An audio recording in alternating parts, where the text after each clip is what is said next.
आज आम्ही आलोय सांगोलची यात्रा हिंडायला. 5 वाजता चालतो त्यामुळे गर्दी नव्हती. त्यातून पण आमचा लढतरी पार्टनर अभिनेता विजय मासाळ गाठ पडला. मग जरा मोहर सारखं आतमध्ये शिरलो तर काय माणसं नव्हती. अजून पाळणं मिळणं सगळं बंद होत. गर्दी नसून पण विठ्ठलंधना यात्रा चुकली होती. मग लाज काजा आलोय असं काहीतरी खाऊ म्हणलं आणि भेळ घेतली. भेळ खाऊन झाल्यावर जरा गर्दी व्हायला लागली. मग म्हणलं आता चला जाऊ आतमध्ये अजून एकदा. खेळणी पाळणी जरा चालू झालती. आता पाळणीची उंची बघूनच फाटून चौसट झालती. त्यात काय कोणाचं बसायचं धाडस होत नव्हतं. शेंगदाणा वाटाणा फुटाण्यासाठीच भांडणे केली थोडी. तसल्या वर खाली होत्याला झोक्यात बसायला किती का गेली. आमचं काय धाडस होईना. पण बारकी पोरं सुद्धा बसलेली बघून आम्हालाच लाज वाटली. मग केलं धाडस. चला म्हणलं जाऊन एकदा बसून बघू. चालू होताना थोडं बरं वाटतंय पण पुन्हा असली बेकार जिरत्या ना पुन्हा जिंदगीत बसायचं नाही मी.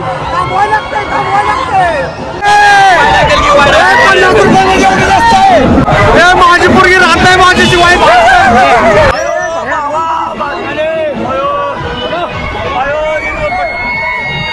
पैसे देऊन फाडून घेतले. लय घाण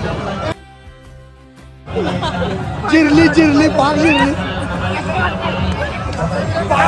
पाक संपय काय नाही तर पाक पोटात डचमळायला लागलं होतं. छातीत नुसता डीजे वाजत होता. 2 टॉप 3 बेसचा पैसे देऊन जिरवून घेतल्या. आता काय दम निघतोय. घराची वाट धरल्या डायरेक्ट.